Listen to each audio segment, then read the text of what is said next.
Hola amigos, it's me, Santiago. Merry Christmas or Feliz Navidad. I love Christmas, but there's only one person I know that loves it even more than me. My hermosa tía, my beautiful aunt. And every year she sends me gifts to open before Christmas. I can't wait to see what she sent me this time.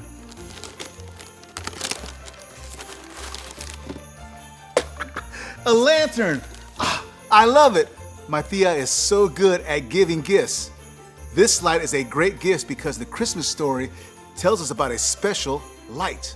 Long, long ago, God's people lived in the land of Judah.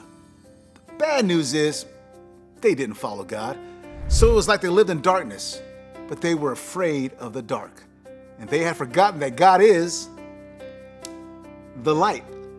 God's people were afraid of their enemies, but there was good news.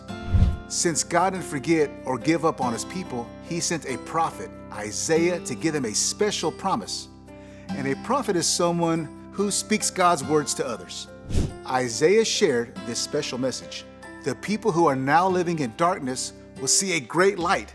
They are now living in a very dark land, but a light will shine on them. God was promising that he would help his people. The light would make them not have to feel sad or scared. This light would make it possible so God's people could be close to him again. Isaiah shared more of God's message. For to us a child is born.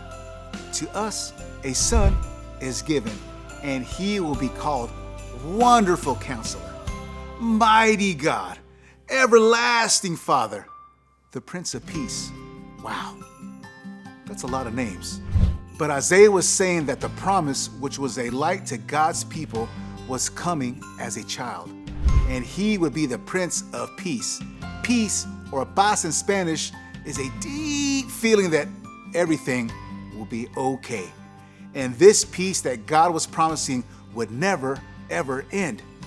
This was great news for God's people of Judah who were scared and sad. Now, let's go forward about 700 years. It was finally time for God's promise to happen.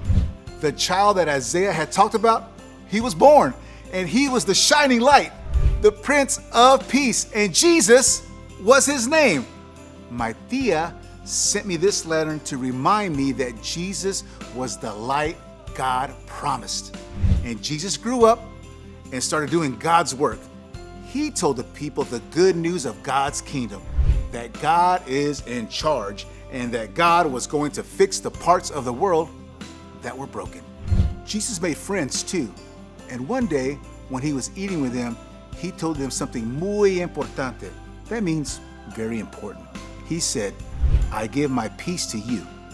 I do not give it to you as the world does. Do not be afraid. Jesus knew that even though he didn't deserve it, he was going to be arrested. And he was going to die on a cross. And it was going to hurt. And it was very sad. But Jesus gave his life anyway. He was filled with peace because he knew God's plan and he trusted his Father. He gave his friends peace too. God gives real peace to anyone who follows him. They don't have to worry because God is in control. All of God's kids can have his peace. When we follow the light of Jesus, he gives the same thing he gave his friends long ago. The gift of his peace in our hearts. Jesus is our peace. And that peace doesn't ever end. Gracias. Thank you for listening. I need to find the perfect spot for this amazing gift. Adios, amigos. Bye-bye.